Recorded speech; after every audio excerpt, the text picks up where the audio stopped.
keyakinan pengacara Tony RM terhadap Ririn Rifanto bahwa dia tidak bersalah itu banyak alasannya, ya.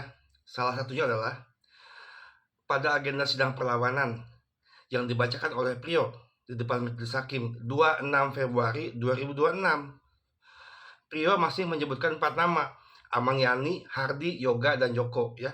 Itu agenda sidang perlawanan di mana pengacaranya masih pengacara Ruslandi. Jadi belum ada Tony RM di situ. Tapi kemudian di framing bahwa itu adalah karangan skenario Ririn dan fitnah dari Pak Tony RM untuk menyebutkan 4 nama. Padahal Pak Tony RM saat itu belum masuk di pengacara mereka berdua. Tapi orang-orang bodoh menarasikan yaitu skenario Ririn ditambah hadirnya Pak Tony RM. Padahal 26 Februari 2026 pengacara Tony RM belum masuk di kasus Poman ini. Oke? Itu satu. Jadi eksepsi yang dibacakan Priyo itu adalah fakta persidangan. Tapi kubu sebelah kan nggak mau baca, nggak mau tahu. Eksepsi Priyo itu adalah fakta persidangan. Dia masih menyebut 4 nama. Kemudian 4 nama tersebut disebutkan kembali oleh Pak Tony RM lewat memori banding, ya, yang diajukan 15 Juli 2026, ya, ke Pengadilan Negeri Tingkat 2 yaitu PN Bandung. Ada banyak strategi dari pengacara Tony RM untuk terus, ya, agar 4 nama ini tidak hilang. Ya, itu salah satunya mencantumkan kembali 4 nama di memori banding. Alasan kuatnya adalah eksepsi yang dibacakan oleh Priyo di sidang perlawanan bahwa 4 nama itu ada. Kemudian ditambah sekarang ini, ya, laporan Haji Muhaimin, adik kandung Haji Saroni, dia pun mempertanyakan, ya, CCTV 0501 itu siapa? Karena itu bukan Priyo. Ririn bukan, Priyo bukan, itu Haji Muhaimin. Dia melek hukum, matanya masih waras, pola pikirnya masih waras, tidak terframing oleh narasi buzzer bahwa itu adalah Priyo. Oke? Ini baru keluarga ini, ya. Ini baru keluarga ingin membela keadilan untuk kelima korban, ya. Haji Muhaimin melaporkan dugaan adanya pelaku lain. Dugaan kuatnya, ya, pernyataan Priyo di eksepsi. Kemudian CCTV 0501. Kemudian, ya, ini adalah langkah awal untuk mendapatkan novum baru untuk membebaskan Ririn di PK. Kenapa? Karena laporan Haji Muhaimin ini harus diproses untuk mencari 4 nama. Landasannya kuat. Pertanyaan siapa CCTV 0501, ya. Kemudian selebret HP Ririn dan Priyo sudah di tangan Tony RM. Ayo, di situ ada percakapan Ririn dengan siapa, ada percakapan Priyo dengan siapa, itu harus dibongkar, ya. Selebret HP kedua terpidana saat ini yang diserahkan oleh Mabes Polri ke Polres Indramayu itu full. Tapi kenapa di sidang hanya dibacakan sekilas-sekilas, tidak utuh? Ini ada apa ini? Permainannya di mana? Priyo akan dipanggil jadi saksi atas laporan Haji Muhaimin terkait 4 nama, ya. Karena dia harus mempertanggungjawabkan. Waktu di eksepsi, dia membacakan dan menyebutkan 4 nama. Termasuk Ririn pun akan dipanggil jadi saksi atas pelaporan Haji Muhaimin. Keduanya nanti akan disodorkan itu selebret HP. Di situ mereka tidak akan mengelak.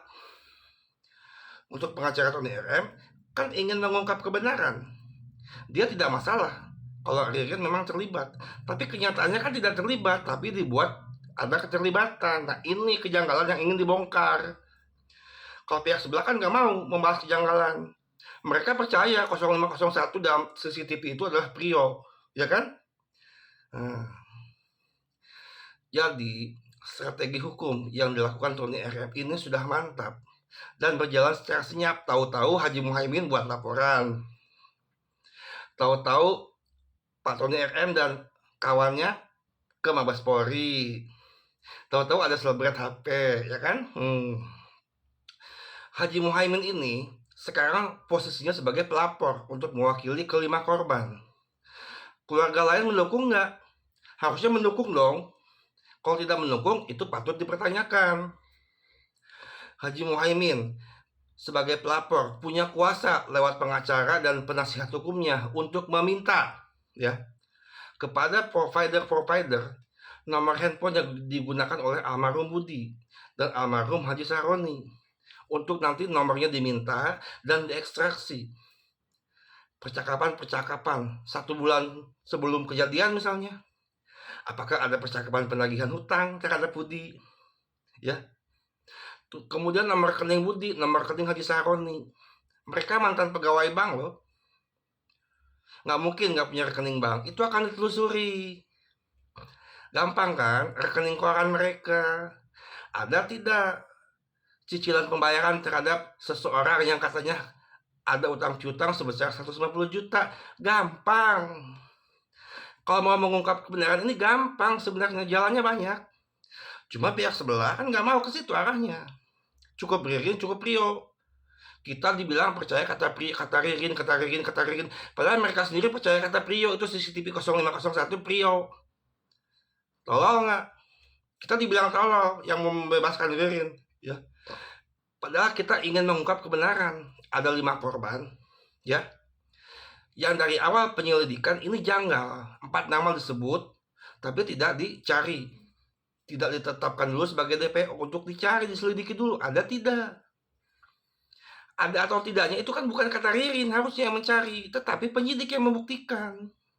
Dibuka itu selebret HP.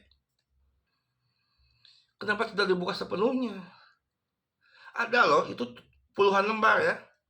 Belum waktunya diungkap ke publik, tapi karena ini strategi ya untuk mendapatkan banyak novum baru untuk PK. Salah satu langkahnya apa? Selebret HP Ririn dan Prio adalah bukti petunjuk yang menguatkan bahwa 4 nama itu ada. Kemudian hasil digital lab forensik CCTV 0501 itu pelapor berhak meminta untuk diuji lab. Apakah itu Ririn atau Prio atau bukan? Nah, itu karena Muhaimin sudah melapor, dia berhak mempertanyakan untuk menguji lab. Kita belum ke bahas warisan ya. Banyak loh warisan keluarga korban ini. Ada sawah, 2 rumah, sebidang tanah, sebidang lahan yang digunakan untuk dikontrakkan kepada para penjual, pedagang kaki 5. Belum kios, belum tabungan. Itu sertifikat rumah kemana? Ada nggak yang profiling ke situ? Nggak ada kan? Apa hubungannya dengan spanduk rumah ini akan disita bank atau dalam pengawasan bank yang ditemukan di tasnya Pria waktu mereka ditangkap? Itu siapa yang buat? Itu ada hubungannya sama mafia perbankan. Jangan-jangan ya di bank yang sekarang masih aktif itu bisa diajak kerjasama untuk tiba-tiba rumah itu disita bank ya, diutak-atik itu namanya. Bisa kan diutak-atik, tahu-tahu rumah itu disita bank aja, bisa kan ke situ.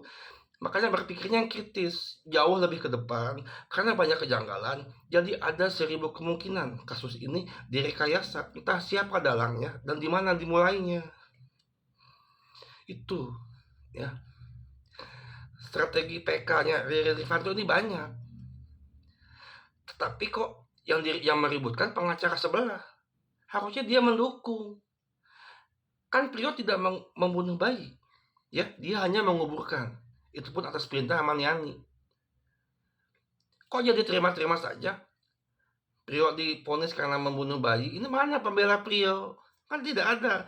Ini bukti kalau mereka itu hanya ingin memenjarakan Ririn, bukan mengungkap kebenaran. Oke?